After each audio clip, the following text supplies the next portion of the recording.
Dituduh gila karena curiga suami selingkuh. Akhirnya kubuktikan kewarasanku dengan menyeret mertua melihat langsung anak kesayangannya sedang menyuapi wanita lain di hotel. Mertua malah pingsan dan buat geger semua orang di hotel. Halo sobat semuanya. Sebelum kita bahas lebih dalam, yuk klik tombol subscribe dan like dulu supaya kita bisa terus berbagi kisah menarik lainnya. Coba tulis di kolom komentar. Bapak Ibu lagi nonton dari kota mana nih?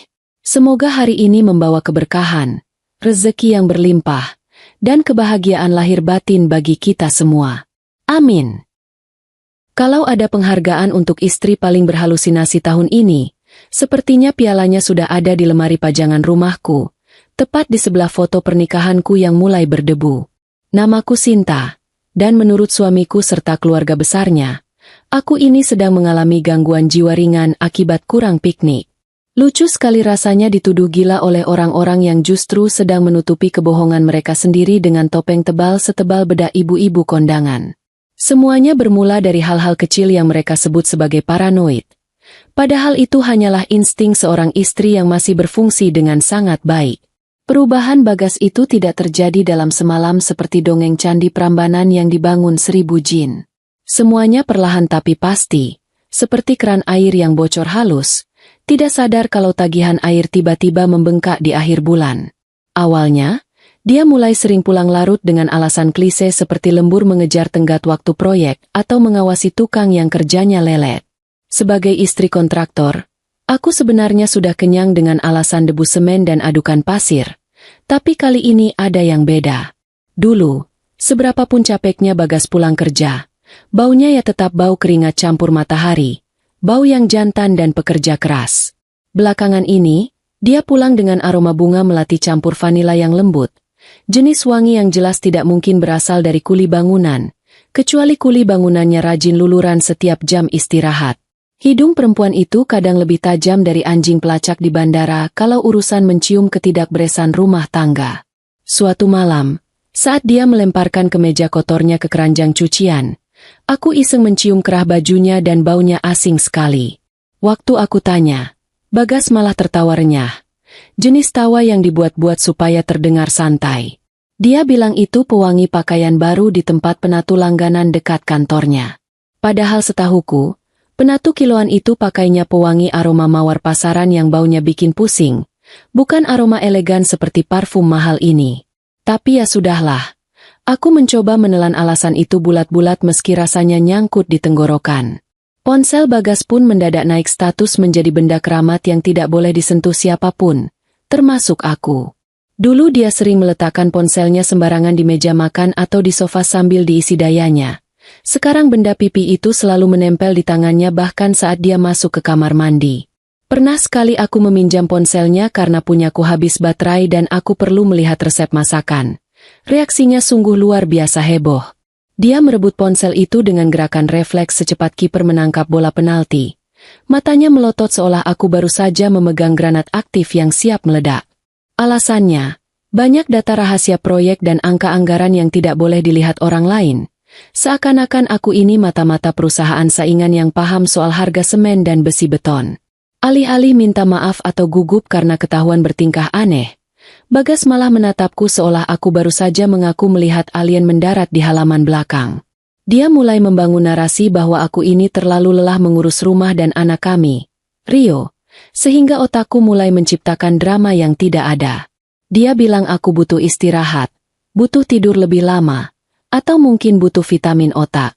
Caranya bicara sangat halus, sangat tenang, sampai-sampai aku sempat meragukan kewarasanku sendiri di depan cermin kamar mandi. Apa benar aku cuma kurang tidur? Apa benar bau parfum itu cuma imajinasiku karena hidungku lagi mampet?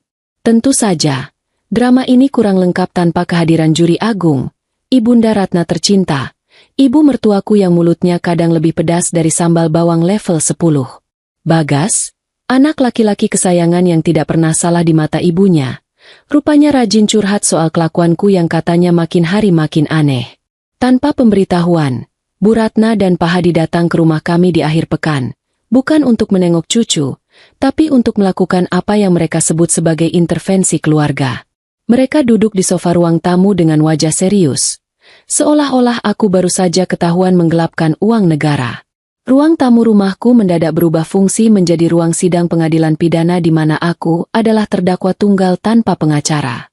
Bu Ratna memulai ceramahnya dengan nada prihatin yang dibuat-buat, menanyakan kabarku, lalu pelan-pelan menyusupkan racun dalam kalimatnya. Beliau bilang kalau Bagas cerita aku sering marah-marah tanpa sebab, sering menuduh yang tidak-tidak, dan sering melamun.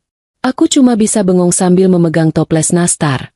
Bingung harus menjawab apa karena memang aku tidak merasa melakukan semua itu. Aku cuma bertanya soal wangi parfum dan kenapa dia pulang telat. Itu saja. Tapi di versi cerita Bagas, aku digambarkan seperti monster posesif yang mengekang suaminya mencari nafkah. Kalimat Bu Ratna yang paling menohok adalah ketika beliau menyarankan aku untuk pergi ke orang pintar atau psikiater.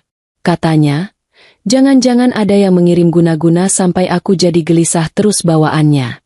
Padahal, satu-satunya yang mengirim kegelisahan ke rumah ini adalah anak laki-lakinya sendiri yang mulai genit di luaran sana. Aku mencoba membela diri, menjelaskan soal kecurigaanku dengan nada pelan supaya tidak dianggap melawan orang tua. Tapi respon Bu Ratna justru sangat menggelikan kalau diingat-ingat sekarang. Beliau malah tertawa sinis sambil mengibaskan tangannya. Bilang kalau Bagas itu terlalu sibuk cari uang buat beli susu anak dan beda istrinya. Mana sempat dia main gila sama perempuan lain. Pak Hadi, bapak mertuaku yang biasanya pendiam, kali ini ikut angkat bicara untuk memperkeruh suasana. Beliau menambahkan kalau istri yang tidak bersyukur itu rezekinya bakal seret. Menurut beliau, harusnya aku berterima kasih punya suami yang mapan, bukan malah mencurigainya macam-macam.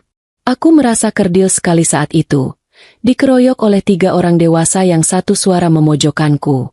Rasanya mau teriak, tapi nanti malah makin dibilang gila. Mau nangis, nanti dibilang drama. Jadi aku cuma bisa menunduk sambil meremas ujung daster, menahan emosi yang sudah sampai di ubun-ubun. Puncak dari kegilaan hari itu adalah ketika Bagas dengan wajah tanpa dosa memeluk ibunya sambil memasang tampang memelas. Seolah dia adalah korban kekejaman rumah tangga. Dia minta didoakan supaya aku cepat sadar dan kembali menjadi istri yang penurut seperti dulu.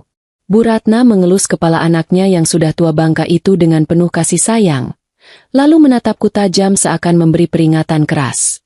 Katanya, kalau aku masih terus-terusan begini, jangan salahkan kalau Bagas jadi tidak betah di rumah.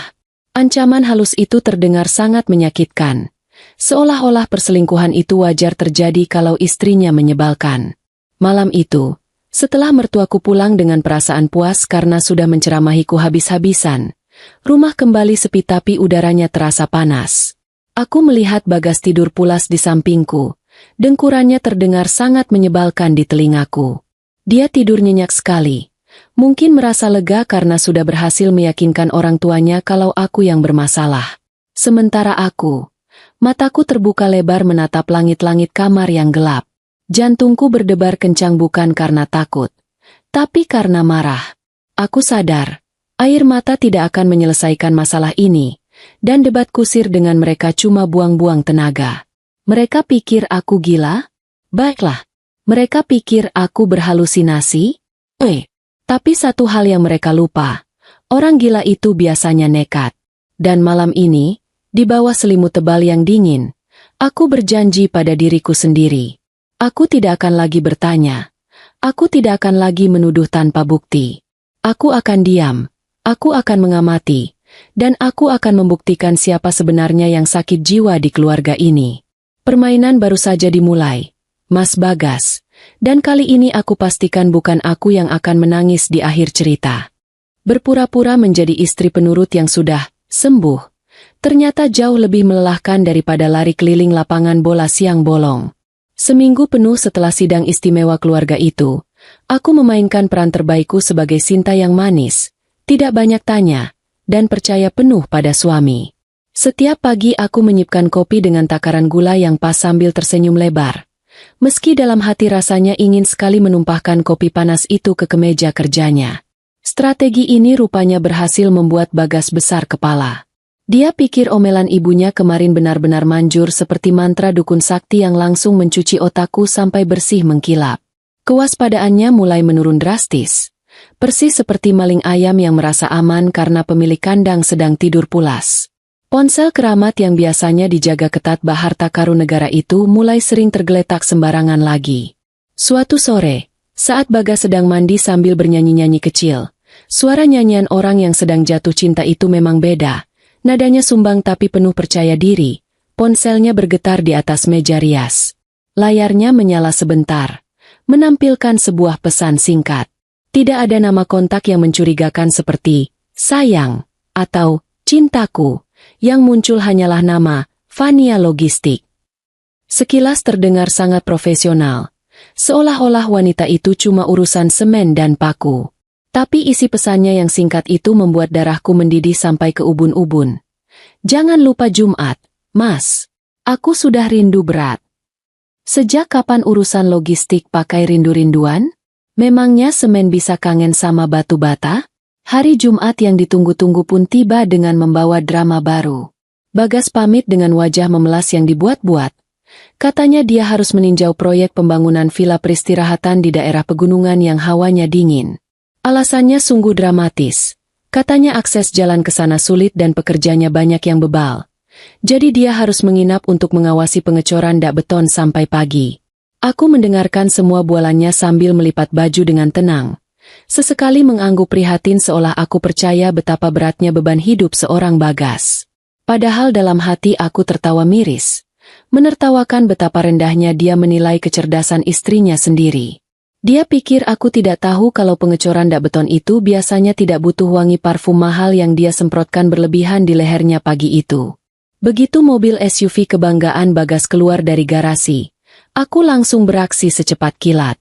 Rio, anak sematawayang kami, sudah kunitipkan di rumah adikku dengan alasan aku mau belanja bulanan dan me time sebentar. Sebuah mobil hitam sewaan jenis sejuta umat yang kacanya gelap sudah terparkir manis di ujung jalan kompleks. Siap kugunakan. Sengaja aku tidak memakai mobilku sendiri atau meminjam mobil keluarga.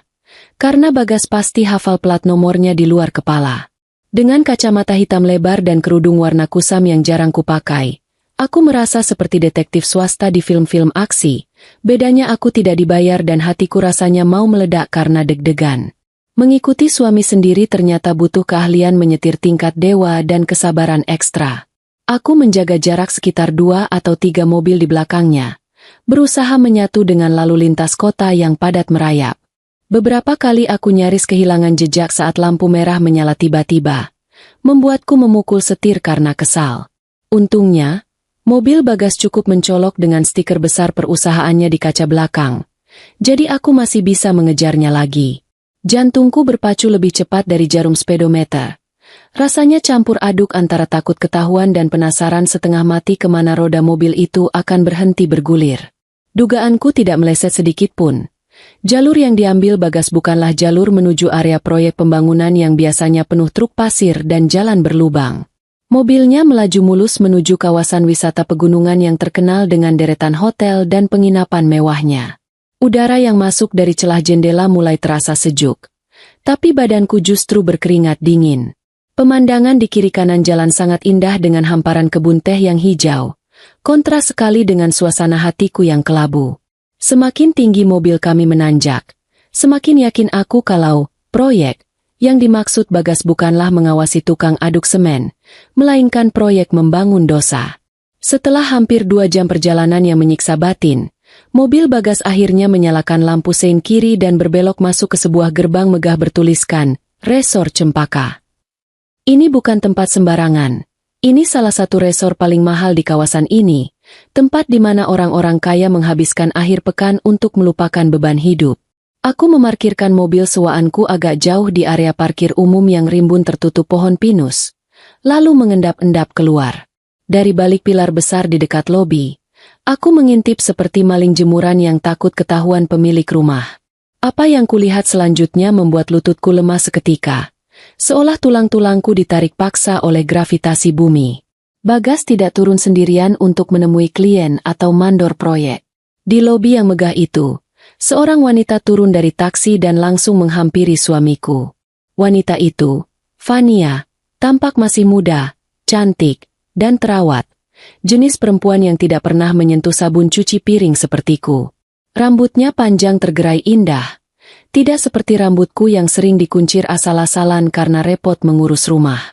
Yang paling menyakitkan bukanlah melihat paras cantiknya, melainkan melihat bagaimana cara Bagas menyambutnya. Tidak ada jabat tangan kaku selayaknya rekan kerja yang membahas beton dan besi. Bagas merentangkan tangannya, dan wanita itu menyambutnya dengan pelukan hangat yang sangat akrab, seolah mereka adalah sepasang pengantin baru yang sedang berbulan madu. Tangan Bagas kemudian turun melingkar di pinggang ramping Fania dengan luesnya, menuntun wanita itu berjalan masuk menuju meja resepsionis. Mereka tertawa-tawa kecil.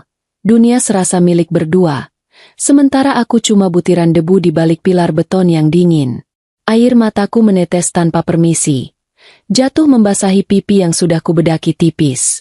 Rasa sakitnya bukan main, seperti ada tangan tak kasat mata yang meremas jantungku kuat-kuat sampai sesak.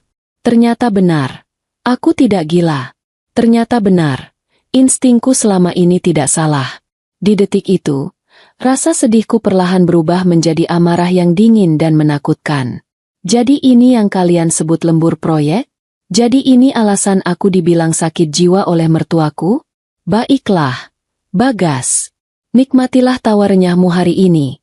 Karena aku pastikan itu akan menjadi tawa terakhirmu sebelum dunia sempurnamu kuruntuhkan rata dengan tanah.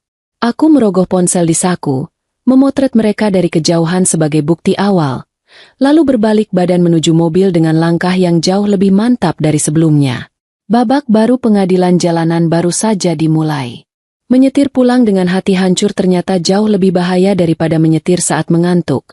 Karena air mata yang mengaburkan pandangan bisa membuatku nyaris menabrak gerobak bakso di pinggir jalan. Sepanjang perjalanan turun dari kawasan pegunungan itu, otakku bekerja keras menata ulang strategi. Kalau aku langsung melabrak mereka berdua di sana sendirian, paling-paling aku cuma dianggap istri histeris yang bikin malu di tempat umum. Bagas pasti akan memutar otak liciknya, bilang kalau itu cuma rekan kerja, atau parahnya, dia akan kabur meninggalkan aku yang meraung-raung seperti orang gila. Tidak, aku tidak mau skenario murahan seperti itu. Kalau aku mau menghancurkan panggung sandiwara mereka, aku butuh penonton, dan penonton terbaik untuk pertunjukan ini tentu saja adalah sutradara utama kehidupan Bagas, orang tuanya sendiri.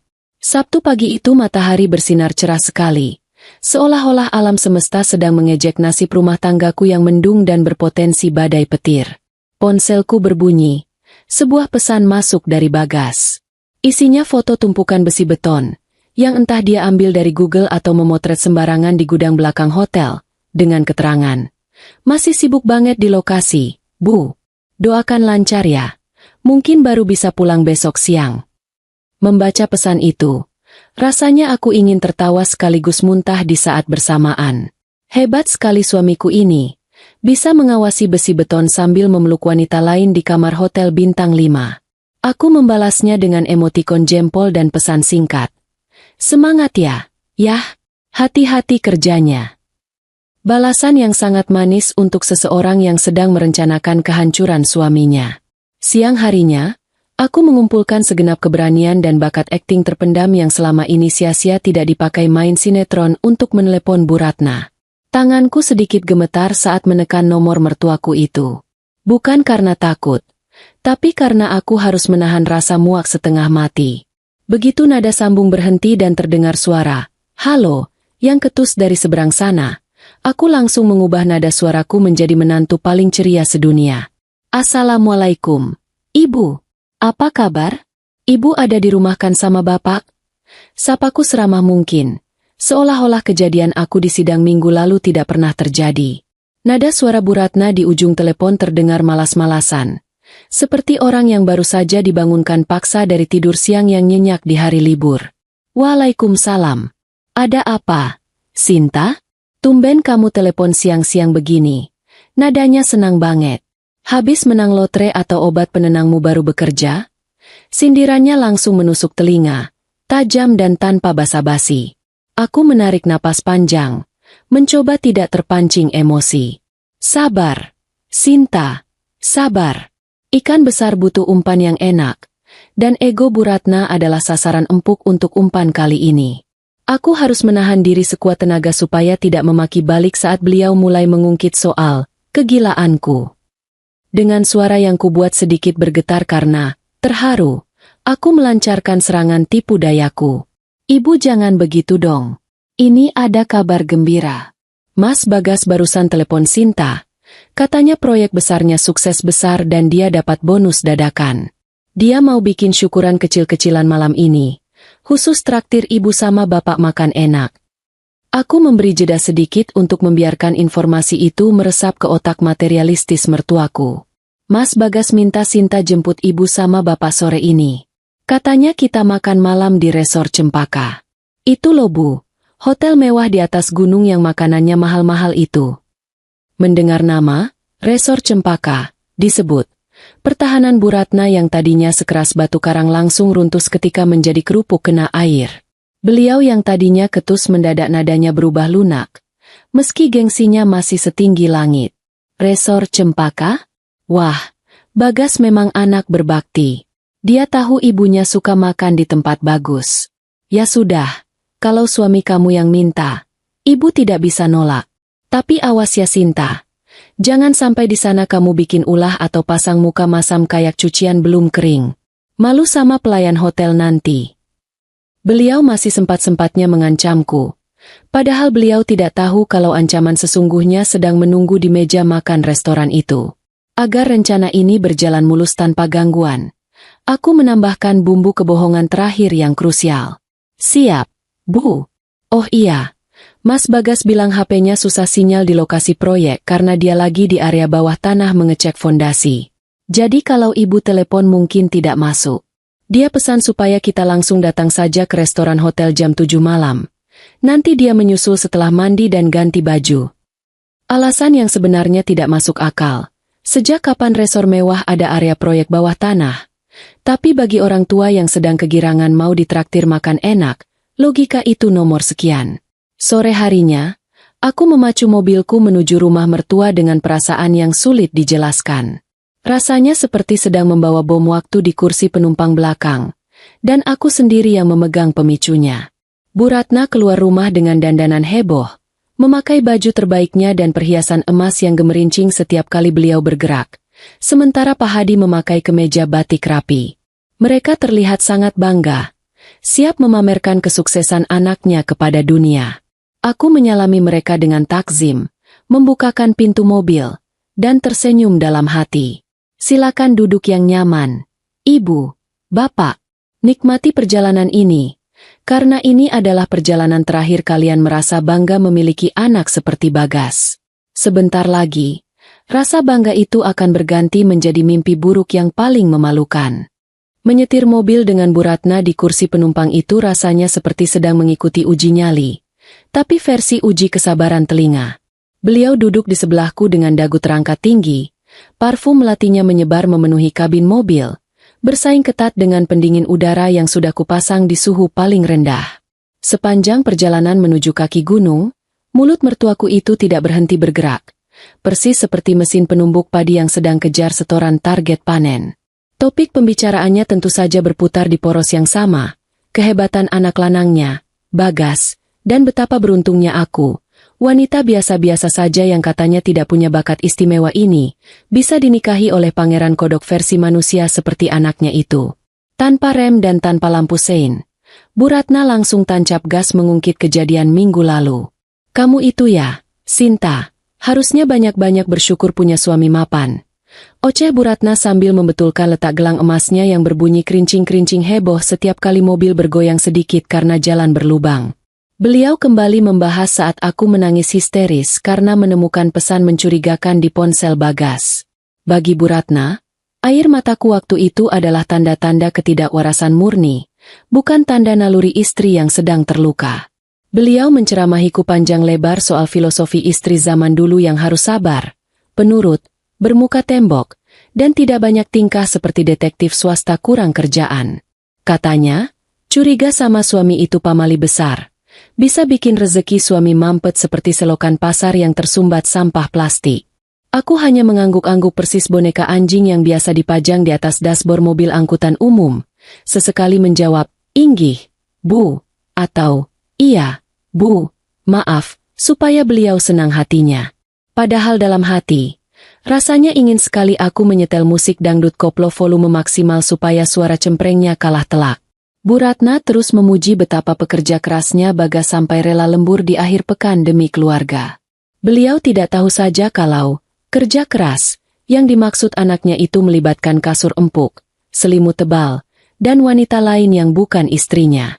Ironis dan lucu sekali rasanya mendengar pujian setinggi langit itu. Sementara aku, satu-satunya orang di mobil ini yang memegang kunci jawaban dari teka-teki busuk anaknya, harus pura-pura buta, tuli, dan bisu. Sementara itu, Pak Hadi duduk anteng di kursi belakang, sibuk memandangi jalanan lewat jendela yang mulai berembun. Bapak mertuaku ini memang tidak banyak bicara, tapi diamnya itu kadang lebih mematikan dan menusuk daripada omelan panjang lebar istrinya. Sesekali beliau berdeham panjang atau mendecakkan lidah dengan keras kalau aku mengerem agak mendadak karena ada motor yang menyalip sembarangan. Dari tatapan matanya lewat kaca spion tengah, aku bisa melihat sorot penghakiman yang jelas terpancar.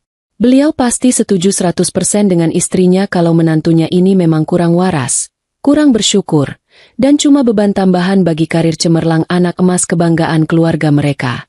Tiba-tiba, nada bicara Bu Ratna berubah tajam dan penuh ancaman, memecah lamunanku tentang balas dendam. Awas ya, Sinta. Kalau sampai di sana Bagas tidak ada, atau ternyata ini cuma akal-akalan busuk kamu buat memata-matai suami kamu lagi, ibu tidak akan maafkan kamu. Ancam Bu Ratna sambil menatapku tajam dari samping, matanya menyipit penuh selidik seperti elang mengincar mangsa. Kamu jangan bikin malu keluarga kita di tempat umum. Ibu sudah dandan cantik begini, pakai batik mahal, bukan untuk melihat drama murahan kamu yang bikin sakit kepala. Ancaman itu terdengar sangat lucu di telingaku sekarang. Justru akulah yang sedang membawa mereka menonton drama paling mahal tahun ini. Tiket masuknya gratis. Bonus rasa malu seumur hidup yang tidak akan bisa dicuci pakai sabun colek sekalipun. Jalanan mulai menanjak curam dan berkelok-kelok tajam, membuat suasana di dalam mobil semakin tegang dan hening. Bu Ratna akhirnya mulai diam. Mungkin karena mulai mabuk darat akibat jalanan yang meliuk-liuk atau sekadar lelah karena sudah memarahi aku selama 1 jam penuh tanpa jeda iklan. Lampu-lampu kuning hangat dari resor Cempaka mulai terlihat dari kejauhan, bersinar megah di tengah kegelapan malam pegunungan yang dingin. Tempat itu terlihat sangat romantis, damai, dan mahal dari luar. Tempat yang sempurna untuk pelarian para pendosa berkantong tebal. Sayang sekali, kedamaian semu itu sebentar lagi akan hancur lebur berantakan begitu roda mobilku menginjak pelataran parkir mereka. Nah, itu tempatnya. Wah, besar sekali ya, bagus. Seru Bu Ratna girang.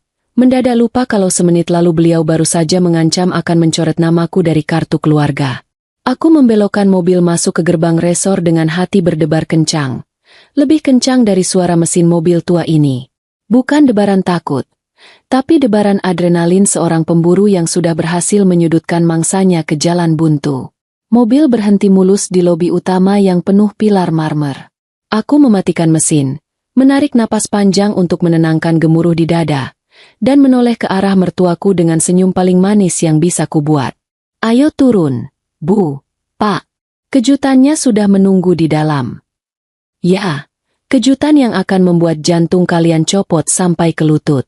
Masuk ke lobi resor Cempaka itu rasanya seperti melangkah masuk ke dalam adegan sinetron orang kaya yang biasa ditonton ibu-ibu arisan. Langit-langitnya tinggi menjulang dengan lampu gantung kristal sebesar becak yang berkilauan menyakitkan mata. Lantainya marmer putih licin yang kalau ada lalat hingga pasti terpleset saking mulusnya. Udara di sini wangi sekali. Campuran aroma bunga sedap malam dan uang lembaran merah yang masih kaku keluar dari mesin ATM. Bu Ratna langsung menegakkan punggungnya, berjalan membusungkan dada seperti ratu kerajaan tetangga yang sedang melakukan kunjungan kenegaraan. Beliau sibuk mematut diri di pantulan kaca pilar, membenarkan letak kerudung mahalnya, memastikan tidak ada sehelai rambut pun yang berani keluar dari barisan. Di belakangnya, Pak Hadi berjalan dengan tangan tertaut di belakang punggung, mengangguk-angguk kagum melihat pilar-pilar besar yang kokoh. Wajahnya memancarkan aura kesombongan terselubung, seolah ingin berteriak kepada resepsionis cantik di meja depan. Lihat hotel mewah ini?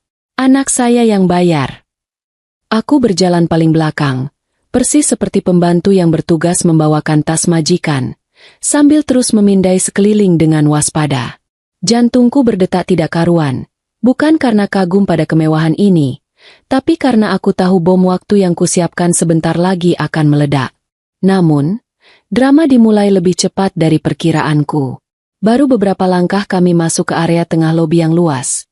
Langkah kaki Bu Ratna tiba-tiba berhenti mendadak. Beliau celingukan ke kanan dan ke kiri persis orang yang kehilangan dompet di pasar kaget. Matanya yang tajam menyapu seluruh penjuru ruangan, mencari sosok pangeran kebanggaannya yang seharusnya sudah berdiri gagah menyambut kedatangan orang tua tercinta. Tapi nihil. Yang ada hanya beberapa tamu bule yang sedang menyeret koper dan pelayan hotel yang lalu lalang membawa nampan minuman selamat datang. "Mana Bagas?" tanya Bu Ratna dengan nada suara yang mulai meninggi 1 oktav. Beliau menoleh ke arahku dengan tatapan menuntut. "Katanya dia mau menyambut ibu di sini?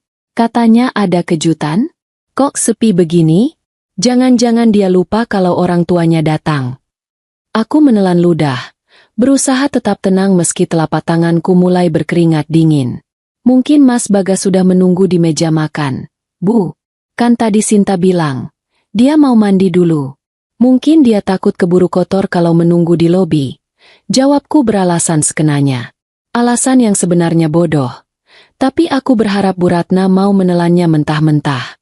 Sayangnya, kesabaran Bu Ratna malam ini setipis tisu toilet murah. Wajahnya yang tadi berseri-seri penuh kebanggaan mendadak berubah masam seperti jeruk nipis keriput. Beliau berkaca pinggang di tengah lobi mewah itu. Tidak peduli kalau tingkahnya mulai menarik perhatian satpam yang berdiri di dekat pintu kaca. "Kamu ini jangan main-main ya, Sinta," sentak Bu Ratna. Suaranya cukup keras sampai membuat gema kecil di ruangan besar itu. "Dari tadi di mobil ibu sudah curiga. Jangan-jangan Bagas memang tidak ada di sini, kan? Jangan-jangan ini cuma akal-akalan kamu saja buat menyeret kami melihat kegilaan kamu lagi." Pak Hadi yang tadi diam saja kini ikut-ikutan memanas. Beliau menatapku dengan sorot mata merendahkan. "Sinta, Bapak sudah capek. Bapak sudah tua. Jangan diajak main petak umpet. Kalau Bagas memang kerja, jangan diganggu. Kamu ini istri kok tidak punya pengertian sama sekali. Mau bikin malu kami di depan umum." Situasi berbalik dengan cepat. Aku yang tadinya memegang kendali, sekarang malah terpojok. Bu Ratna mulai mencerocos panjang lebar tentang betapa tidak sopannya aku membohongi orang tua. Beliau menuduhku sedang kumat lagi, sedang berhalusinasi kalau suamiku ada di sini, padahal menurut keyakinan teguh beliau, Bagas pasti sedang sibuk bekerja keras memeras keringat di lokasi proyek yang penuh debu demi membelikan aku beras. Ironis sekali, beliau membela mati-matian anak yang saat ini sedang menyuapi perempuan lain di restoran belakang, hanya berjarak 50 meter dari tempat kami berdiri. "Cukup." Bu Ratna mengibaskan tangannya di depan wajahku, seolah mengusir lalat. "Ibu tidak mau ikut permainan orang sakit jiwa. Ayo Pak, kita pulang saja. Biar Sinta sendiri di sini sama hayalannya. Besok ibu mau minta Bagas bawa kamu ke rumah sakit jiwa beneran." Bu Ratna memutar badannya dengan kasar, hendak melangkah kembali menuju pintu keluar. Pak Hadi mengikutinya tanpa ragu. Darahku berdesir hebat. Tidak, ini tidak boleh terjadi. Kalau mereka pulang sekarang, semua rencanaku akan sia-sia. Bagas akan lolos lagi, dan aku akan selamanya dicap sebagai menantu gila yang durhaka. Aku tidak bisa membiarkan mereka pergi dengan kebodohan yang mereka pelihara itu. Aku harus memaksa mereka membuka mata, meski harus dengan cara kasar sekalipun. Tidak ada lagi sopan santun menantu mertua. Malam ini, sopan santun sudah mati, dikubur bersama kesetiaannya Bagas. Aku mengepalkan tangan, menarik napas dalam, dan bersiap melakukan sesuatu yang mungkin akan membuatku dikutuk jadi batu. Tapi setidaknya aku jadi batu yang puas karena kebenaran terungkap. Kesabaran itu ibarat karet celana dalam. Kalau ditarik terus-menerus suatu saat pasti akan putus dan bikin malu pemakainya. Malam ini, karet kesabaranku terhadap keluarga Bagas resmi putus sampai ke akar-akarnya.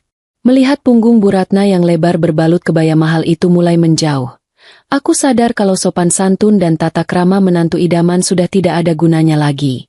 Kalau aku membiarkan mereka pergi sekarang, aku akan selamanya hidup dalam bayang-bayang tuduhan gila. Tidak, aku tidak akan membiarkan mereka pulang dan tidur nyenyak sementara aku menderita sendirian. Tanpa pikir panjang, aku melangkah cepat mengejar mereka, persis seperti penagih utang yang melihat nasabahnya mau kabur lewat pintu belakang. Tangan kananku terulur dan langsung mencengkeram lengan Bu Ratna dengan kekuatan penuh. Bukan pegangan lembut menantu yang mau menyeberangkan mertuanya, tapi cengkeraman putus asa seorang wanita yang harga dirinya sudah diinjak-injak sampai rata dengan tanah. Bu Ratna tersentak kaget. Badannya yang cukup berisi itu limbung ke belakang karena tarikan mendadakku. Beliau menoleh dengan mata melotot, nyaris keluar dari kelopaknya. Kaget setengah mati karena menantu yang biasanya cuma bisa menunduk ini tiba-tiba punya tenaga kuli pelabuhan. "Lepaskan! Kamu apa-apaan sih, Sinta? Kasar sekali sama orang tua!" teriak Bu Ratna dengan suara melengking. Suaranya memantul di dinding marmer lobi, membuat beberapa tamu yang sedang duduk santai langsung menoleh ke arah kami. Satpam di pintu depan bahkan sudah pasang kuda-kuda siaga. Mungkin bingung apakah ini pertengkaran keluarga atau percobaan penculikan nenek-nenek sosialita. Tapi aku sudah tidak peduli. Rasa malu sudah kubuang jauh-jauh ke tempat sampah di parkiran tadi. "Ibu mau pulang? Silakan." Tapi setelah ibu lihat sendiri apa yang ada di dalam sana, kataku dengan suara rendah tapi tajam, menekan setiap kata supaya masuk ke otak beliau yang bebal. "Ibu bilang saya gila? Ibu bilang saya halusinasi? Ayo, saya tunjukkan siapa yang sebenarnya tidak waras di sini. Ikut saya." Aku tidak memberi kesempatan Bu Ratna untuk membantah atau merapikan selendangnya. Aku menarik paksa lengannya, setengah menyeretnya agar tetap melangkah maju. Bu Ratna meronta-ronta persis ikan mas koki yang baru diangkat dari akuarium. Tapi cengkeramanku tidak mengendur sedikit pun. Adrenalin membuat tenagaku berlipat ganda. Pak Hadi yang melihat istrinya diperlakukan seperti karung beras panik bukan main. Beliau berlari-lari kecil di belakang kami sambil mengibaskan tangannya dengan wajah bingung, antara mau marah atau mau pingsan duluan. "Sinta, lepaskan ibu. Kamu ini kesurupan ya? Bapak panggil satpam nanti," ancam Pak Hadi dengan suara gemetar. Tapi beliau tidak berani menyentuhku karena melihat kilatan amarah di mataku yang mungkin lebih seram dari hantu penunggu hotel. "Panggil saja, Pak. Panggil semua orang satu hotel ini biar mereka sekalian nonton kelakuan anak kebanggaan Bapak." Balasku lantang tanpa menoleh. Kami berjalan melewati lorong panjang yang menghubungkan lobi dengan area restoran taman. Langkah kakiku berdegup kencang beradu dengan suara sepatu hak tinggi Bu Ratna yang terseret-seret tidak beraturan. Pemandangan kami pasti sangat konyol.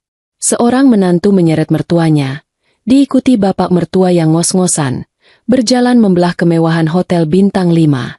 Kalau ada yang merekam, besok pagi pasti kami sudah jadi artis dadakan di media sosial.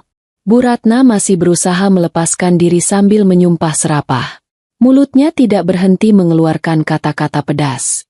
"Dasar perempuan tidak tahu diuntung. Kurang ajar. Menantu durhaka. Lihat saja nanti. Ibu pastikan Bagas ceraikan kamu malam ini juga." Teriakannya itu justru menjadi bahan bakar buatku. Semakin beliau memaki, semakin kencang aku menariknya. "Bagus, Bu. Teriaklah sepuasnya sekarang. Habiskan suaramu untuk memaki saya. Karena sebentar lagi suara itu akan hilang tertelan kenyataan pahit."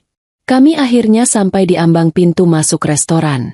Suasananya berubah drastis. Dari lorong yang sunyi, kami disambut oleh alunan musik jazz lembut, denting garpu beradu dengan piring, dan aroma daging panggang yang menggugah selera. Lampu di sini dibuat remang-remang romantis, dengan lilin-lilin kecil di setiap meja. Suasana yang sangat sempurna untuk pasangan di mabuk asmara, tapi sangat kontras dengan rombongan sirkus keluarga kami yang datang dengan napas memburu dan emosi meledak-ledak. Seorang pelayan wanita dengan seragam rapi mencoba menghadang kami dengan senyum ramah yang dipaksakan. "Selamat malam, Bu. Ada yang bisa diban?" "Minggir," bentakku singkat tanpa mengurangi kecepatan jalan. Pelayan itu langsung loncat ke samping karena kaget, membiarkan kami menerobos masuk tanpa reservasi. Mataku menyapu ruangan dengan cepat, mencari meja nomor 12 yang letaknya agak tersembunyi di sudut taman, dekat kolam ikan buatan. Itu adalah tempat favorit tamu yang ingin privasi lebih, atau dalam kasus suamiku, tempat favorit maling yang tidak mau ketahuan. Bu Ratna yang tadinya masih meronta, kini mulai diam.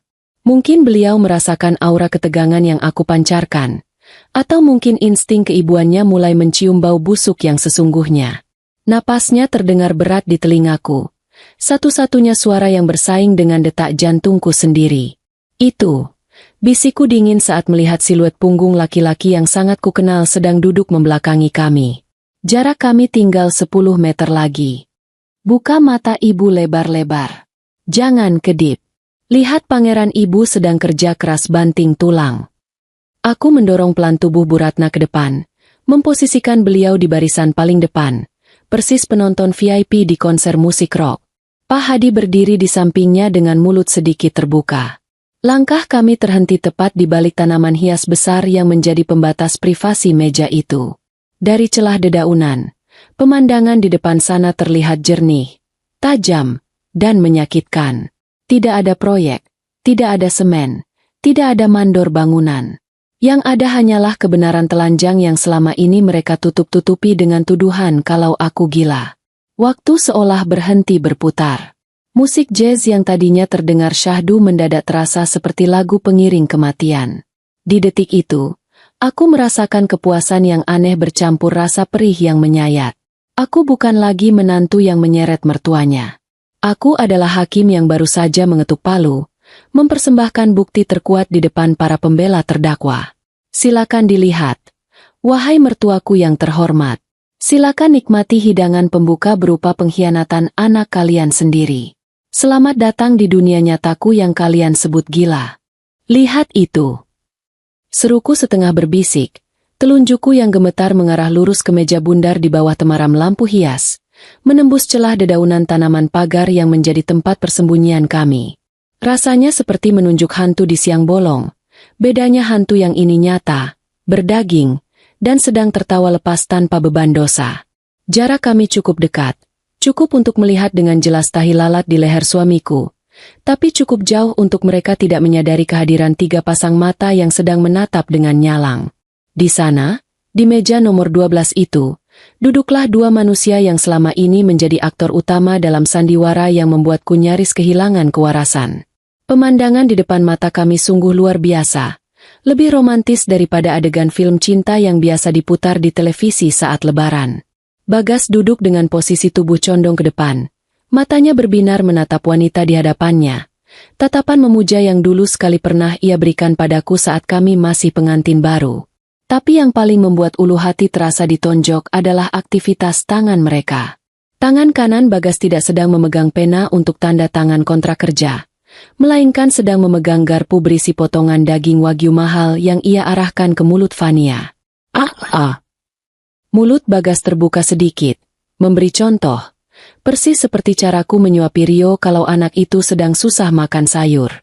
Kalau ada lomba menyuapi paling mesra tingkat provinsi, suamiku dan selingkuhannya itu pasti sudah bawa pulang piala bergilir. Fania menerima suapan itu dengan gerakan manja yang dibuat-buat, mengunyah pelan sambil memejamkan mata seolah sedang menikmati makanan surga. Tidak ada laptop, tidak ada berkas proyek, tidak ada topi proyek yang berdebu. Yang ada hanya 2 gelas minuman berwarna merah cantik dan piring-piring bekas makanan mewah yang harganya mungkin setara dengan uang belanja dapurku selama 2 minggu. Jadi ini definisi kerja keras banting tulang, yang selalu dibangga-banggakan Bu Ratna. Ternyata tulang yang dibanting itu adalah tulang rusukku sendiri. Aku menoleh perlahan ke samping untuk melihat reaksi penonton VIP di sebelahku. Bu Ratna mematung kaku seperti patung lilin di museum. Mulutnya yang tadi lancar mencaci maki seperti jalan tol bebas hambatan, kini mendadak macet total. Matanya melebar sempurna, menatap anak kebanggaannya dengan ekspresi kosong yang mengerikan. Tas tangan mahalnya yang tadi dijinjing dengan angkuh, kini merosot turun dari sikunya, menggantung lemas di ujung jari yang gemetar. Wajahnya pucat pasi, bedak tebalnya tidak mampu menutupi hilangnya aliran darah di wajah itu. Beliau seperti orang yang baru saja melihat rumahnya kebakaran hebat tapi tidak punya air untuk memadamkannya. Pak Hadi di sisi lain tampak lebih menyedihkan. Bahunya turun drastis, seolah beban berat ratusan kilo baru saja dijatuhkan di pundaknya. Matanya berkedip-kedip cepat, berusaha menolak kenyataan yang masuk ke retinanya. Mungkin dalam hati kecilnya beliau berharap ini cuma mimpi buruk, atau mungkin beliau berharap itu bukan Bagas, melainkan orang lain yang kebetulan mirip dan memakai baju yang sama persis dengan yang dibelikan istrinya bulan lalu. Tapi fakta itu terlalu keras kepala untuk ditolak. Itu jelas Bagas, anak yang mereka didik, anak yang mereka banggakan, sedang bermain api dengan riang gembira. Kembali ke meja terkutuk itu, adegan semakin memanas. Setelah menelan makanannya, Fania mengambil tisu dan dengan gerakan sangat lembut membersihkan sudut bibir Bagas yang berminyak. Bagas tidak menolak, dia malah memajukan wajahnya, menikmati sentuhan tangan wanita itu di pipinya. Lalu, yang membuat darahku mendidih sampai ke ubun-ubun, Bagas menangkap tangan Fania yang ada di pipinya, menggenggamnya erat, dan mengecup telapak tangan itu berkali-kali. Ciuman itu bukan ciuman hormat, itu ciuman penuh nafsu dan kepemilikan. Rasanya perutku mual seketika, ingin muntah tapi tidak ada yang keluar selain rasa perih yang menjalar ke seluruh dada. Bagaimana, Bu? Indah sekali ya pemandangan proyeknya? Bisikku tepat di telinga Bu Ratna. Suaraku penuh racun sindiran yang mematikan. Lihat betapa kerasnya Bagas bekerja. Dia sampai harus menyuapi kliennya supaya semennya cepat kering. Ibu bangga kan punya anak serajin itu. Kata-kataku itu sepertinya menjadi pemicu yang meruntuhkan sisa-sisa pertahanan mental Bu Ratna. Tubuhnya mulai bergoyang pelan. Napasnya terdengar putus-putus seperti orang asma. Tidak ada lagi kalimat pembelaan. Tidak ada lagi tuduhan kalau aku gila. Semua caci maki yang tadi beliau lontarkan padaku seolah berbalik arah dan menampar wajahnya sendiri bolak-balik. Kenyataan itu menghantamnya telak, tanpa ampun, meremukkan ego seorang ibu yang merasa paling tahu segalanya tentang anaknya. Suasana di balik tanaman hias itu menjadi hening yang mencekam. Kontras dengan tawa renyah Bagas yang terdengar samar dari meja sana. Aku tidak perlu berteriak lagi. Aku tidak perlu menangis meraung-raung. Cukup dengan berdiri diam dan membiarkan mereka menonton dosa anaknya sendiri. Itu sudah menjadi balas dendam paling elegan yang pernah kulakukan. Rasa sakit hati karena dikhianati memang masih ada. Tapi melihat wajah hancur kedua mertuaku saat ini, ada sedikit rasa lega yang menyusup di hati. Setidaknya malam ini, bukan cuma aku yang terluka. Selamat menikmati hidangan utamanya. Ibu, Bapak, ini baru permulaan dari kehancuran yang sebenarnya. Ada satu detik dalam hidup manusia yang rasanya panjang sekali. Lebih panjang dari antrean pembagian sembako gratis di kantor kelurahan. Detik itu terjadi saat Bagas, yang mungkin merasa ada hawa dingin menusuk tengkuknya atau sekadar merasa diawasi oleh malaikat pencabut nyawa, memutuskan untuk menoleh ke arah tanaman hias tempat kami bersembunyi. Saat matanya bertemu dengan mataku, lalu bergeser ke mata ibunya, dan berakhir di wajah bapaknya, waktu seolah berhenti mendadak. Senyum lebar yang tadi menghiasi wajahnya lenyap seketika, persis seperti lampu bohlam yang putus kawatnya. Wajahnya yang tadi merah merona karena mabuk asmara, dalam sekejap berubah pucat pasi seputih kertas HVS baru. Mulut Bagas terbuka sedikit, mungkin mau memanggil, "Ibu," tapi suaranya tersangkut di tenggorokan, tercekik oleh rasa kaget yang luar biasa. Garpu yang dia pegang terlepas dari tangannya, jatuh berdenting menimpa piring keramik, menghasilkan bunyi, ting, yang nyaring di tengah keheningan meja mereka. Fania, yang bingung melihat perubahan ekspresi kekasih gelapnya, ikut menoleh ke belakang. Begitu dia melihat kami bertiga berdiri berjejer seperti dewan juri lomba menyanyi yang siap memberikan nilai 0, wajah cantiknya langsung berubah horor. Dia pasti sadar. Tamatlah riwayat perselingkuhan mewahnya malam ini. Bu Ratna, yang sedari tadi menahan napas sampai dadanya sesak, akhirnya bereaksi. Tapi reaksinya di luar dugaan siapapun. Beliau tidak menjerit, tidak memaki, dan tidak melompat menjambak rambut Fania seperti adegan di televisi. Tubuh Bu Ratna yang gempal itu tiba-tiba limbung. Matanya memutih, berputar ke atas, seolah otaknya menolak memproses data visual yang terlalu menyakitkan itu. Kakinya lemas seperti jeli, tidak kuat menopang beban kenyataan yang menghantamnya telak. Bagas. Desis Bu Ratna lirih. Nyaris tak terdengar. Dan terjadilah kekacauan itu. Tubuh Bu Ratna ambruk ke belakang tanpa kendali. Sialnya. Atau mungkin ini memang sudah diatur oleh karma. Tepat di belakangnya ada seorang pelayan pria yang sedang lewat membawa nampan besar berisi tumpukan gelas minuman dan piring kotor bekas tamu lain. Pelayan itu tidak sempat menghindar karena kaget melihat ibu-ibu berdandan heboh tiba-tiba tumbang ke arahnya. Bra! Prang! Kropyak! Suara benturan tubuh Bu Ratna dengan nampan besi, disusul pecahan gelas beling dan piring keramik yang menghantam lantai marmer, terdengar menggelegar seperti ledakan bom panci. Minuman sisa tumpah membasahi kebaya mahal Bu Ratna dan seragam si pelayan. Bu Ratna tergeletak pingsan di antara pecahan beling dan genangan air es teh manis, persis seperti ikan paus yang terdampar di pantai berbatu. Keheningan romantis restoran itu pecah seketika. Musik jazz yang lembut langsung kalah oleh jeritan kaget para tamu. Beberapa ibu-ibu di meja seberang berdiri sambil menutup mulut. "Ibu!" teriak Pak Hadi histeris. Suaranya pecah, antara panik melihat istrinya pingsan dan malu setengah mati menjadi pusat perhatian satu restoran. Bagas yang melihat ibunya jatuh pingsan langsung melompat dari kursinya sampai kursinya terguling ke belakang. Dia berlari kencang menerobos jarak pendek yang memisahkan kami, melupakan Fania yang masih bengong di kursinya. Wajah Bagas panik bukan main. Campuran rasa bersalah dan ketakutan anak kecil yang baru saja memecahkan vas bunga kesayangan ibunya. "Bu! Ibu bangun! Bu!" teriak Bagas sambil berlutut di samping tubuh ibunya. Tidak peduli celana bahan mahalnya basah kena tumpahan air. Tangannya gemetar hebat saat hendak menyentuh pipi ibunya yang dingin. Namun, sebelum tangan Bagas sempat mendarat di wajah Bu Ratna, sebuah tangan lain yang lebih kasar menepisnya dengan keras. Plak! Pak Hadi memukul tangan anaknya sendiri dengan tenaga penuh. Wajah bapak mertuaku yang biasanya tenang itu kini merah padam. Urat-urat di lehernya menonjol keluar menahan amarah yang sudah diubun-ubun. "Jangan sentuh ibumu," bentak Pak Hadi dengan suara menggelegar, membuat beberapa pelayan yang mau menolong jadi mundur ketakutan. "Jangan kotori ibumu dengan tangan dosamu itu. Menyingkir kamu." Pak Hadi mendorong dada Bagas kuat-kuat sampai Bagas terjengkang ke belakang. Pantatnya mendarat di lantai yang basah dan lengket. Pemandangan itu sungguh mengenaskan sekaligus memuaskan.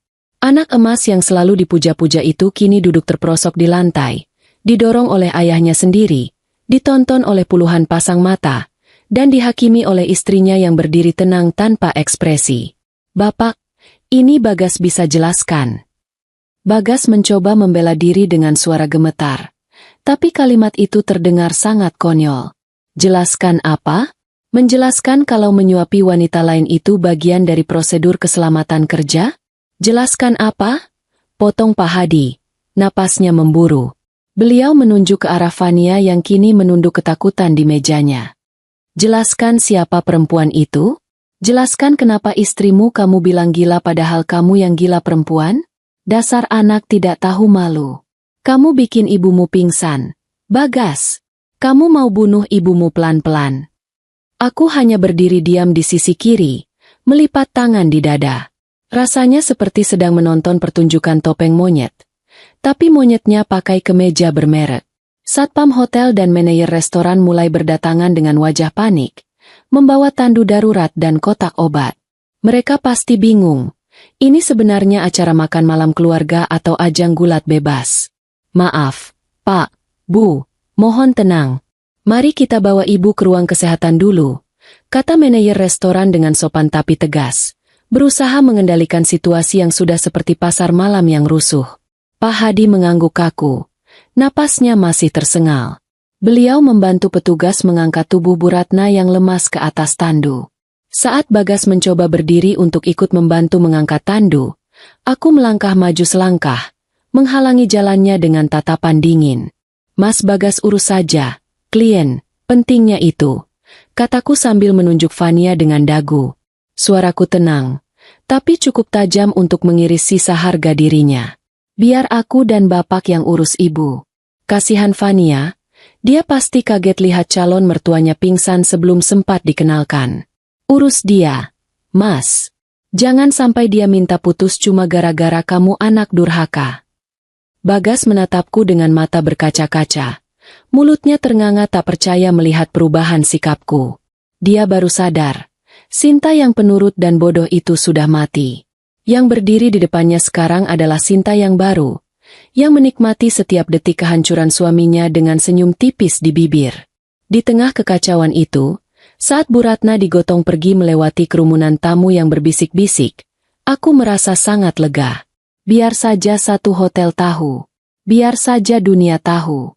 Malam ini, resor Cempaka bukan lagi tempat romantis bagi Bagas, tapi menjadi kuburan bagi reputasi dan nama baiknya. Geger ini adalah musik terindah yang pernah kudengar selama 7 tahun pernikahan kami. Kekacauan di resor Cempaka malam itu menyebar lebih cepat daripada gosip ibu-ibu di tukang sayur keliling. Suasana yang tadinya romantis, penuh denting gelas kristal dan alunan piano syahdu, kini berubah menjadi pasar kaget yang penuh bisik-bisik tetangga. Aku berdiri di sana, di tengah pusaran badai yang kuluapkan sendiri, memandangi reruntuhan harga diri suamiku yang berserakan di lantai marmer. Rasanya aneh, ada kepuasan yang meledak-ledak di dada, tapi di saat yang sama ada rasa lelah yang luar biasa, seolah aku baru saja selesai lari maraton sambil menggendong karung beras. Orang-orang berkerumun membentuk lingkaran.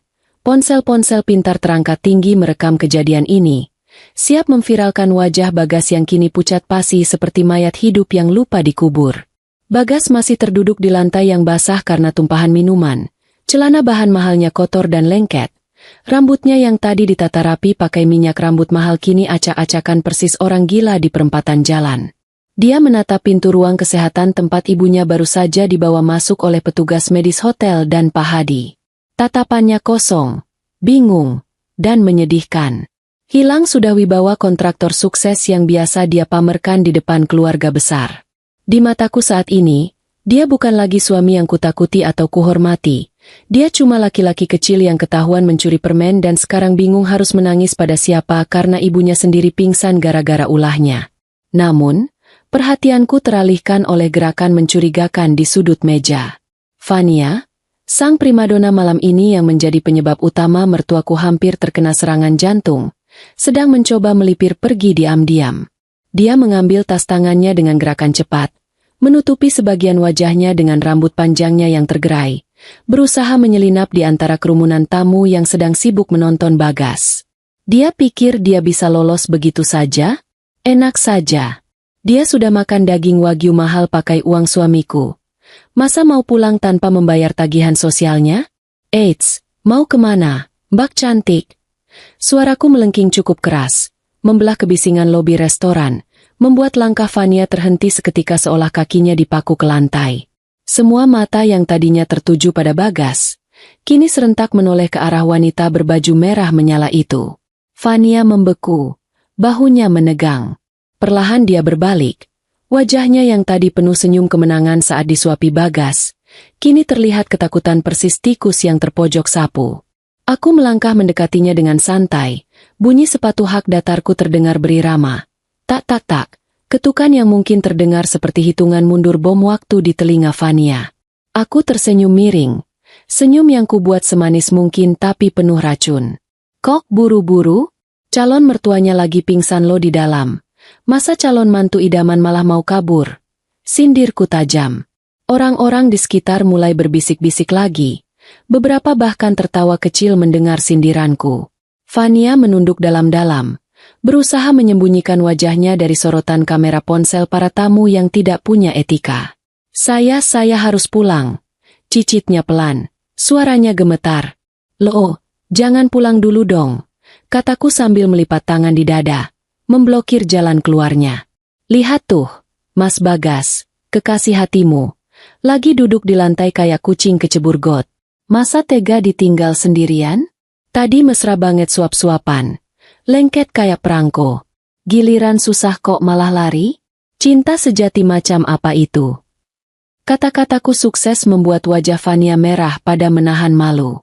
Dia melirik Bagas sekilas, berharap lelaki itu akan bangkit dan membelanya seperti ksatria berkuda putih. Tapi Bagas, dia bahkan tidak berani mengangkat kepala. Dia terlalu sibuk meratapi nasibnya sendiri.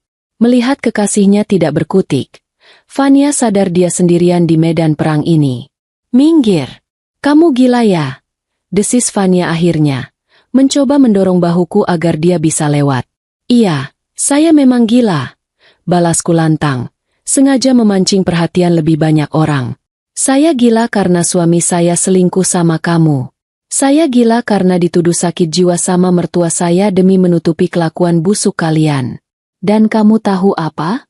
Orang gila itu tidak punya rasa takut, Mbak. Jadi kalau kamu berani melangkah satu jengkal lagi sebelum minta maaf sama ibu mertua saya yang pingsan itu, saya pastikan video kamu makan daging haram malam ini tersebar sampai ke grup arisan ibu kamu." Ancaman itu sepertinya berhasil. Fania gemetar hebat. Rasa malu dikuliti di depan umum jauh lebih menyakitkan daripada tamparan fisik. Tanpa bicara apa-apa lagi, dia nekat menerobos kerumunan di sisi lain, berlari terpincang-pincang dengan sepatu hak tingginya yang mungkin sebentar lagi patah, persis seperti Cinderella yang diusir dari istana karena ketahuan sepatunya hasil curian. Suara tawanya tamu hotel mengiringi kepergiannya yang menyedihkan itu. Puas melihat pelakor itu kabur terbirit-birit, aku kembali memusatkan perhatian pada hidangan utama yang masih tersisa di lantai. Bagas. Dia perlahan mulai bangkit berdiri, kakinya goyah. Dia menatapku. Dan untuk pertama kalinya dalam beberapa bulan terakhir, aku melihat ketakutan murni di matanya. Bukan takut ketahuan, tapi takut kehilangan segalanya. Bagas berjalan mendekatiku dengan langkah tertatih. Tangannya terulur hendak meraih tanganku.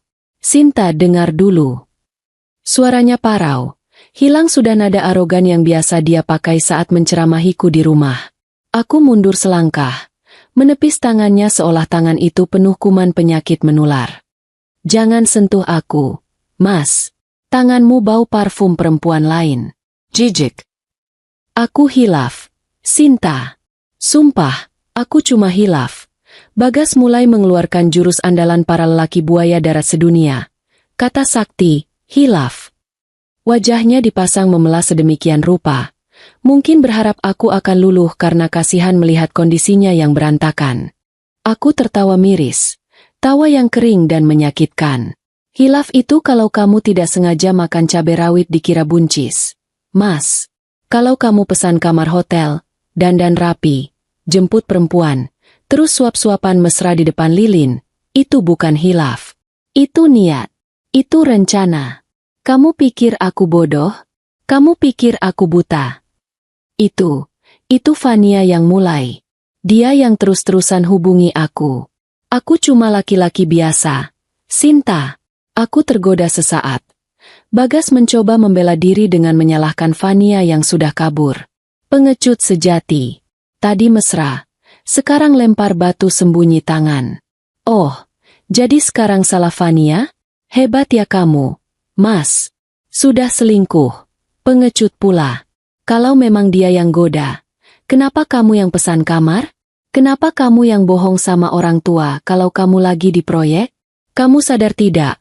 Ibumu sampai pingsan itu karena kaget melihat anak kebanggaannya ternyata cuma laki-laki murahan yang tidak bisa jaga barangnya sendiri." Kata-kataku menamparnya lebih keras dari pukulan fisik. Bagas terdiam 1000 bahasa. Mulutnya terkunci rapat. Dia tahu, tidak ada satupun alibi yang bisa menyelamatkannya malam ini. Dia sudah tertangkap basah, lengkap dengan saksi mata orang tuanya sendiri. Tiba-tiba pintu ruang kesehatan terbuka. Pak Hadi keluar dengan wajah yang terlihat 10 tahun lebih tua dari sejam yang lalu. Langkahnya berat, bahunya merosot. Dia melihat Bagas berdiri di depanku, dan seketika itu juga raut wajahnya berubah keras kembali. Amarah yang tadi sempat mereda karena panik mengurus istrinya, kini menyala lagi melihat sumber masalah masih berani berdiri tegak. "Bapak," panggil Bagas lirih, berharap ada sedikit belas kasihan dari ayahnya. Pak Hadi berjalan cepat mendekati Bagas, lalu berhenti tepat di depan wajah anaknya. Napasnya terdengar berat. "Ibumu sudah sadar," kata Pak Hadi dingin, tanpa emosi. "Tapi dia tidak mau melihat mukamu. Dia bilang, dia malu punya anak yang bikin dia jadi tontonan orang satu hotel." Bagas mematung. Penolakan dari ibunya adalah hukuman mati baginya. Selama ini dia selalu berlindung di balik ketiak ibunya. selalu dibela meski salah. Kini, benteng pertahanan terakhirnya runtuh. Pak, tolong Pak. Bagas bisa jelaskan. Bagas minta maaf. Bagas janji ini terakhir kalinya. Bagas mulai merengek, mencoba meraih tangan bapaknya. Pak Hadi menarik tangannya kasar. Jangan panggil saya Bapak malam ini. Saya tidak pernah mengajarkan anak saya untuk jadi pengkhianat. Saya mendidik kamu jadi laki-laki tanggung jawab. Bagas. Bukan laki-laki yang bisanya cuma menyakiti istri dan membohongi orang tua. Kamu lihat Sinta? Lihat istri kamu itu. Pak Hadi menunjukku dengan tangannya yang gemetar. Aku terdiam. Kaget juga melihat Pak Hadi membela aku sekeras itu. Padahal sejam yang lalu beliau masih sibuk menceramahiku di mobil. Dia yang kamu bilang gila. Dia yang kami marahi habis-habisan karena kami lebih percaya sama bualanmu. Ternyata dia satu-satunya yang waras di keluarga ini. Dia satu-satunya yang jujur. Kamu yang gila, Bagas. Kamu yang sakit. Pak Hadi berteriak, meluapkan kekecewaannya. Suaranya bergetar menahan tangis. Tidak ada yang lebih menyakitkan bagi seorang ayah selain menyadari bahwa dia gagal mendidik anaknya menjadi manusia yang benar. Bagas menunduk dalam. Air mata mulai menetes dari matanya, membasahi pipinya yang kotor. Tangisan buaya atau tangisan penyesalan. Aku sudah tidak peduli. Bagiku, air matanya tidak lebih berharga dari air comberan. Pak Hadi kemudian berbalik menghadapku. Sorot matanya melembut, penuh rasa bersalah dan penyesalan yang mendalam. Beliau menatapku lama, seolah baru benar-benar melihat siapa aku setelah 7 tahun menjadi menantunya. Sinta. Suara Pak Hadi bergetar hebat. Beliau meraih tanganku, bukan dengan kasar seperti tadi, tapi dengan genggaman rapuh seorang tua yang sedang meminta ampun. Bapak minta maaf. Nak, Bapak dan Ibu salah besar. Kami bodoh. Kami tua bangka yang buta. Maafkan kami sudah menuduh kamu yang tidak-tidak. Maafkan kami sudah membela anak kurang ajar ini. Melihat mertuaku yang biasanya angkuh kini merendah dan meminta maaf di depan umum, hatiku sedikit terenyuh. Rasa marahku pada mereka perlahan luntur, berganti rasa kasihan. Mereka hanyalah orang tua yang terlalu mencintai anaknya sampai menutup mata pada kebenaran. Dan malam ini, cinta buta itu memukul balik mereka dengan sangat kejam. Sudah, Pak, kataku pelan, menepuk punggung tangan Pak Hadi. Yang penting sekarang Bapak dan Ibu sudah tahu kan mana yang benar? Sinta tidak butuh apa-apa. Sinta cuma butuh Bapak dan Ibu sadar kalau Sinta tidak gila. Itu saja. Pak Hadi mengangguk sambil menyeka sudut matanya. Iya, Nak. Kamu benar. Kamu wanita kuat. Bapak malu sama kamu. Manajer hotel kembali mendekat dengan sopan. Maaf, Pak. Mobil untuk mengantar Ibu ke rumah sakit terdekat sudah siap di depan lobi. Sebaiknya Ibu diperiksa lebih lanjut takut ada cedera akibat jatuh tadi. Pak Hadi mengangguk. Terima kasih, Mas. Ayo Sinta, kita antar Ibu. Pak Hadi memapahku berjalan menuju pintu keluar, meninggalkan Bagas yang masih berdiri mematung sendirian di tengah lobi. Bapak, Bagas ikut. Seru Bagas pelan. Mencoba melangkah mengikuti kami. Pak Hadi berhenti mendadak tanpa menoleh. Kamu urus diri kamu sendiri. Pulang naik ojek atau jalan kaki. Bapak tidak peduli. Mobil Bapak tidak muat untuk pengkhianat. Dan jangan berani-berani menampakkan muka di rumah sakit atau di rumah malam ini kalau ibumu belum tenang. Pergi kamu. Kalimat pengusiran itu menjadi penutup yang sempurna untuk malam yang gila ini. Kami berjalan keluar, meninggalkan Bagas yang terasing di tengah keramaian, basah, kotor, dan hina. Dia berdiri di sana seperti monumen kegagalan seorang suami. Tamu-tamu hotel menatapnya dengan pandangan jijik, seolah dia adalah sampah yang lupa dibuang. Saat aku melangkah keluar dari pintu kaca lobi, udara malam pegunungan yang dingin menerpa wajahku.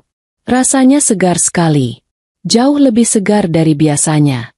Beban berat di pundakku rasanya terangkat separuh. Memang masalah belum selesai. Proses cerai dan drama lainnya masih menunggu di depan mata. Tapi setidaknya malam ini, aku menang. Aku keluar dari hotel neraka itu dengan kepala tegak, menggandeng bapak mertua yang kini ada di pihakku, sementara suamiku tertinggal di belakang, tenggelam dalam lumpur dosa yang dia buat sendiri. Karma itu ternyata punya alamat pengiriman yang sangat akurat, dan malam ini, paketnya sampai tepat waktu di wajah Bagas. Malam itu berakhir bukan dengan pesta kembang api atau tiupan lilin ulang tahun, melainkan dengan bau obat-obatan menyengat di ruang unit gawat darurat rumah sakit terdekat. Bu Ratna siuman setelah hampir setengah jam membuat kami senam jantung, tapi saat matanya terbuka, kilau kesombongan yang biasa memancar dari sorot matanya sudah padam total. Beliau tidak berteriak marah atau menyalahkan pihak hotel karena lantainya licin, melainkan hanya menatap langit-langit kamar rawat dengan pandangan kosong, persis seperti orang yang baru saja kehilangan dompet berisi gaji sebulan di pasar malam. Rasa malu sepertinya bekerja lebih ampuh daripada obat bius manapun untuk melumpuhkan saraf-saraf arogansi mertuaku. Saat dokter keluar dan mengatakan kondisi Bu Ratna stabil, hanya syok berat dan tekanan darah yang melonjak naik persis roket mau ke bulan, Pak Hadi mempersilakan aku masuk.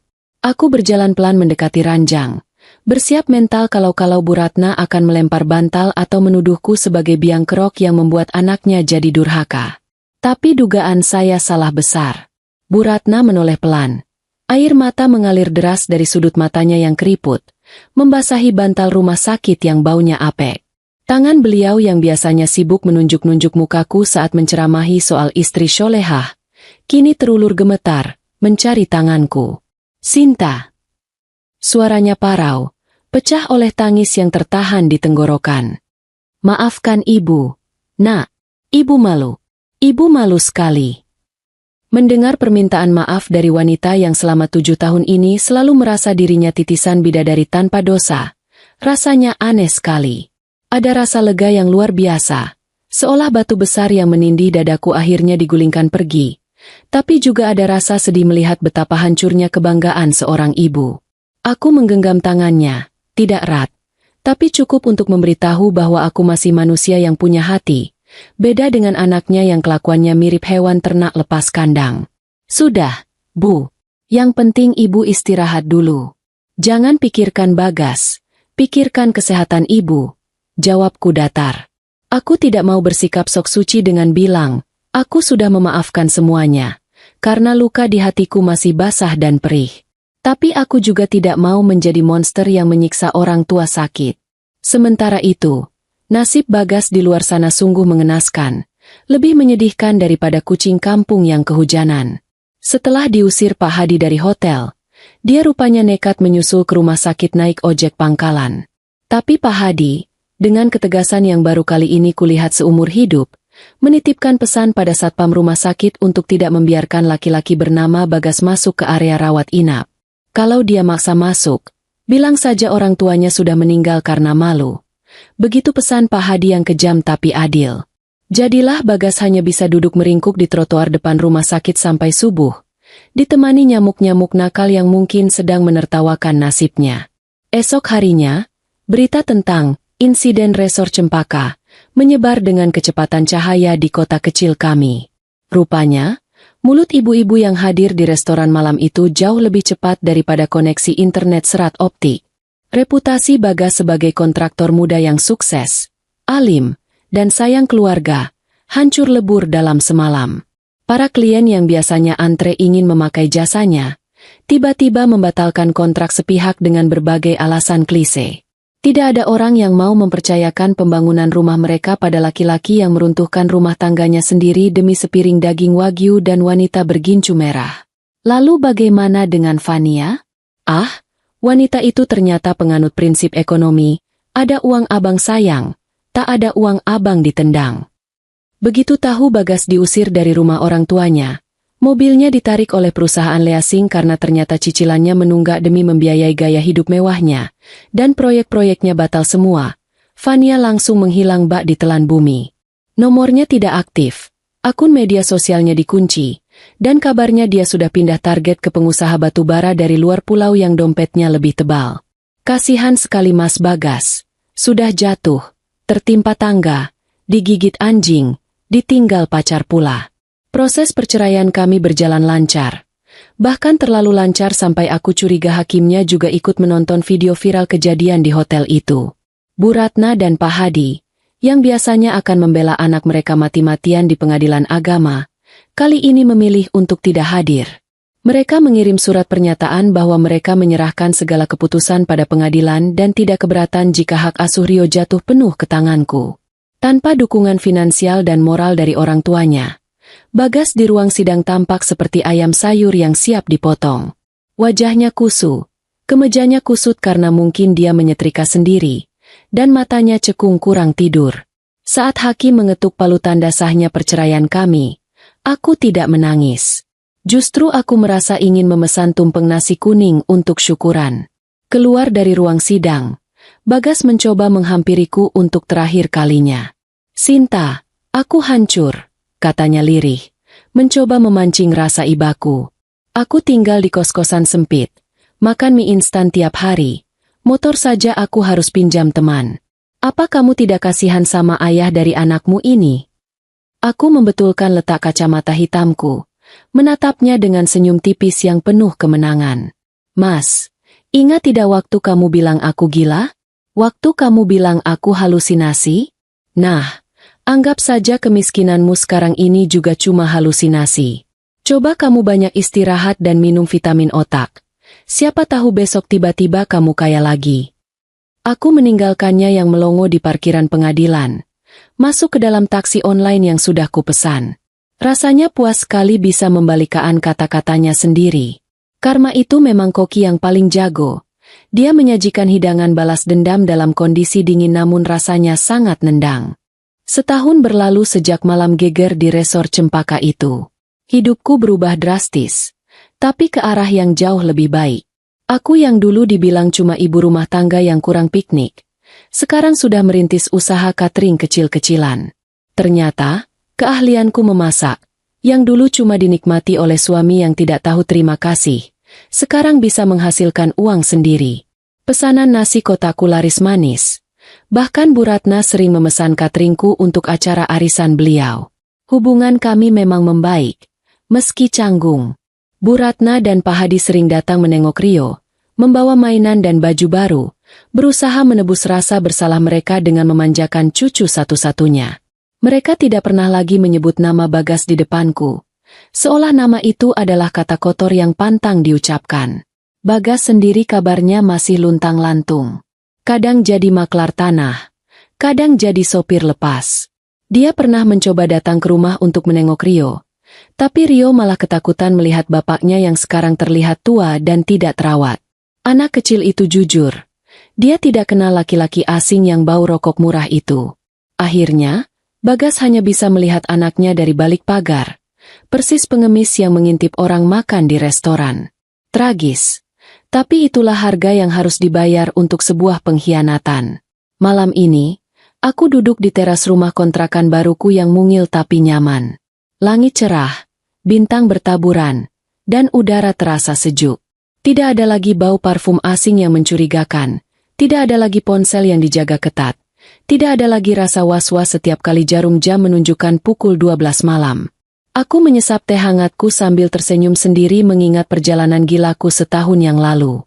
Dulu mereka bilang aku sakit jiwa. Dulu mereka bilang aku paranoid. Tapi lihat siapa yang sekarang tertawa paling akhir. Aku berhasil membuktikan bahwa kewarasanku masih utuh. Justru merekalah yang sempat kehilangan akal sehat karena tertutup cinta buta. Aku, Sinta, janda satu anak yang bahagia, kini bisa tidur nyenyak tanpa mimpi buruk. Dan kalau ada orang yang bertanya apa resep bahagiaku, aku akan jawab dengan lantang. Cukup seret mertuamu ke tempat kejadian perkara, dan biarkan semesta bekerja. Hidup memang kadang lucu. Kita harus melewati fase dianggap gila dulu sebelum akhirnya diakui sebagai pemenang. Tapi tidak apa-apa, anggap saja itu ujian mental gratis. Sekarang, aku bebas. Bebas dari Bagas, bebas dari drama, dan yang paling penting, bebas menjadi diriku sendiri. Terima kasih, Resor Cempaka. Berkat daging wagyu dan es teh manis yang tumpah itu, aku menemukan kembali hidupku yang sempat hilang.